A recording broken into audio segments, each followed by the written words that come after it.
Eu sou Heloísa Carvalho, médica radioterapeuta, professora livre-docente na Faculdade de Medicina da USP e médica coordenadora do Serviço de Radioterapia do INRAD e do staff, do corpo clínico do Serviço de Radioterapia do Hospital Sírio-Libanês. Hoje eu vou fazer alguns comentários sobre um artigo bem interessante que saiu em 2021, sobre câncer do colo de útero, além dos critérios de Sedlis. Esse artigo foi publicado na Gynecologic Oncology, por um grupo multicêntrico, e ele analisou dados que já tem mais de 20 anos das pacientes que entraram no trabalho clássico que definiu os fatores de risco para fazer radioterapia adjuvante em tumores do colo uterino operados.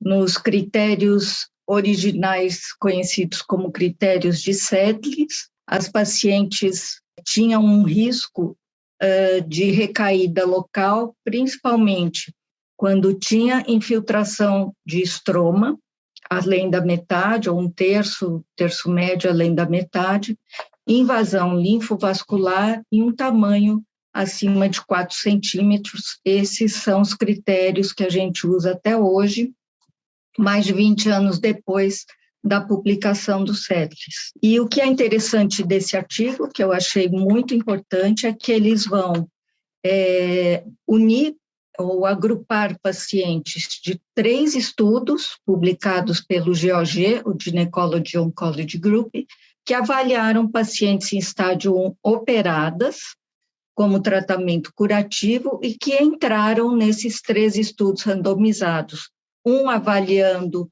a presença de linfonodos comprometidos, o outro o uso ou não de radioterapia adjuvante, que é onde tem os critérios do Sedlis, e o terceiro que comparou cirurgia apenas versus quimioterapia neoadjuvante seguida de cirurgia. Então, as pacientes que foram incluídas nesses 3 estudos, mas no grupo controle, que é o grupo que foi só operado, é que foram o objeto desse estudo, e desse estudo atual, que a gente vai comentar. E esse nome, além dos critérios de Sedlis, é muito sugestivo, porque eles partem principalmente da premissa que os critérios de Sedlis era para um grupo ou para uma estimativa de 30% de recaída local, e hoje, provavelmente, muitos centros, ou pode ser inaceitável um valor desse de 30% de recaída local. Então, a ideia foi estabelecer nomogramas ou adicionar critérios, principalmente incluindo o tipo histológico, para avaliar uma recaída real dessas pacientes, mas que ficasse abaixo de 15%, 20%.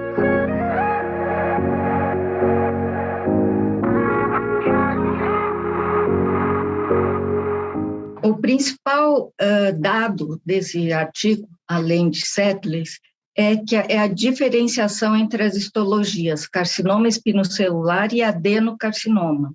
Eles resolveram não estudar os carcinomas adenoescamosos.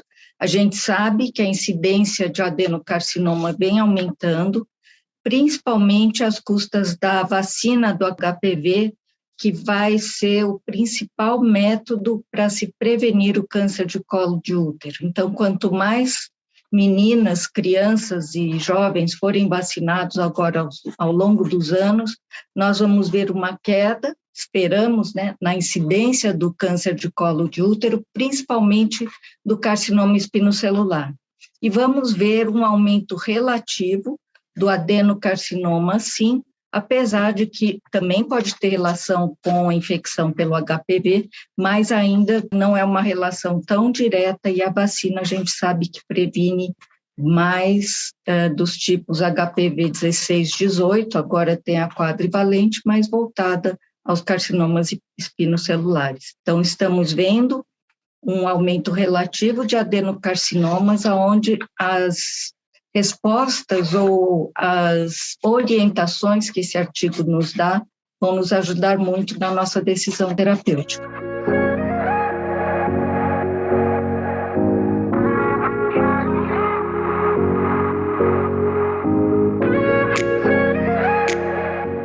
estudo mostra que tem uma diferença de recorrência entre pacientes com histologia de células escamosas e histologia adenocarcinoma. Primeira coisa, pacientes operadas sem tratamento adjuvante com diagnóstico de adenocarcinoma tiveram uma recorrência, em geral, maior, podendo chegar 1,5 vezes, quase 2 vezes a recorrência dos carcinomas espinocelulares, ao redor de 15% e 16% de recaídas nas pacientes com carcinoma espinocelular e de 15%, podendo chegar até 25% de recaídas nas pacientes com adenocarcinomas. E os fatores relacionados a isso também foram diferentes com relação à histologia. Os carcinomas espinocelulares, um fator forte foi a invasão estromal. Quanto maior a invasão estromal, maior o risco. Já nos adenocarcinomas, o fator prognóstico mais forte foi o tamanho tumoral acima de 4 centímetros, levando ao maior risco de recorrência local. E, juntando-se esses fatores com a infiltração linfovascular, esse risco aumenta ainda mais, ele pontua mais do que cada um isoladamente, quando você associa os dois fatores. Então, os nomogramas desenvolvidos por esse trabalho vão nos dar um guia diferenciando em relação à histologia da lesão e também se tem infiltração linfovascular ou não.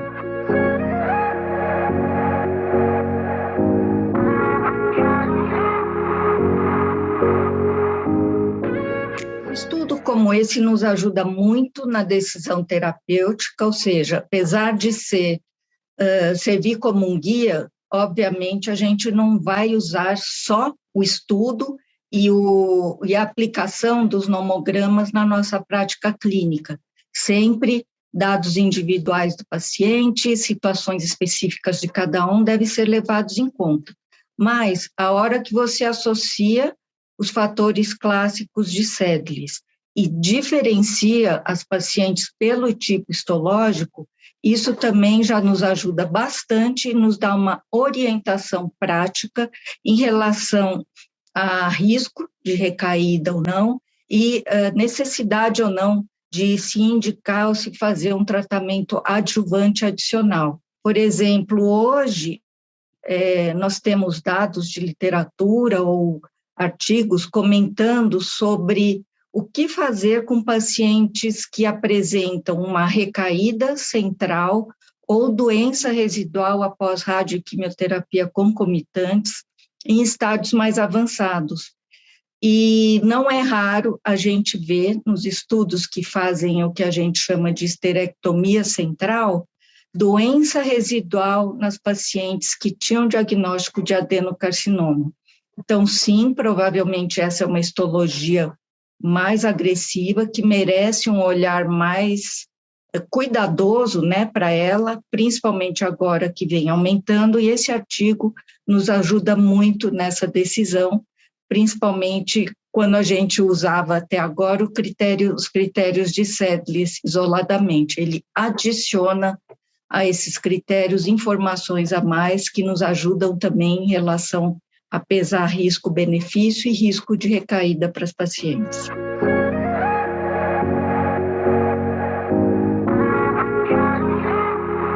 Câncer de colo uterino tem vários fatores de risco em relação à recaída e, obviamente, o estadiamento é o principal deles, né? Ele é o principal fator prognóstico para a gente avaliar risco de recaída, ou seja, a chance de cura de cada paciente.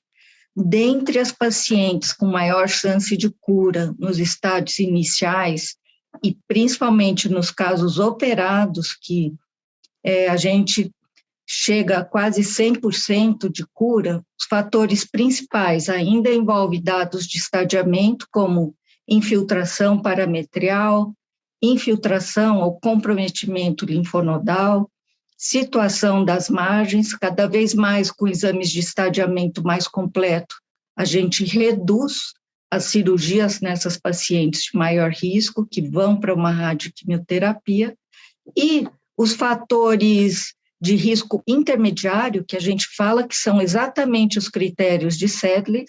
Infiltração estromal tem maior risco de recair, quanto mais profunda a infiltração. Infiltração linfovascular, pela própria disseminação celular através da rede linfática e vascular, e o tamanho do tumor. O tamanho do tumor também por si só já muda o estadiamento entre um A1 e 2, um B1, um B2. Então, são os principais fatores que a gente tem que olhar na hora tanto de indicar o tratamento, quanto de verificar a necessidade de uma adjuvância ou não, de acordo com os critérios que eu apresentei. E agora, provavelmente, adenocarcinoma, sim, vai entrar como mais um fator a ser considerado, mas de uma maneira mais objetiva, com uma evidência um pouquinho melhor. Uma das coisas comentadas no artigo, que é verdade, é um estudo feito numa população que foi tratada no século passado, né? O estudo do Sedley foi publicado em 99, então já se passaram 20 anos da publicação do estudo e as pacientes foram tratadas ainda antes dessa época. Então, provavelmente com os recursos e a disponibilidade de exames que a gente tem hoje para estadiar e tudo mais, a gente teria provavelmente o menor índice de recaída dessas pacientes. Mas mesmo assim, foi feito com pacientes tratadas naquela época e observamos uma diferença de recaída entre adenocarcinomas e carcinomas espinocelulares, e foi possível desenvolver os nomogramas que são apresentados no artigo. Por isso que eu falei, serve como um guia, obviamente vão nos ajudar, vai nos ajudar muito na decisão terapêutica, mas a gente nunca pode esquecer, eu brinco, de pensar um pouco, raciocinar e ver o que vai se ajustar ou não para cada paciente. Eu acho que a principal mensagem do artigo mesmo um estudo retrospectivo com pacientes que foram tratadas em outra época, pode nos ajudar a definir e ter opções terapêuticas mais dirigidas e mais individualizadas. O valor principal desse estudo é servir de mais um guia para a nossa decisão terapêutica e tentar cada vez mais beneficiar os nossos pacientes.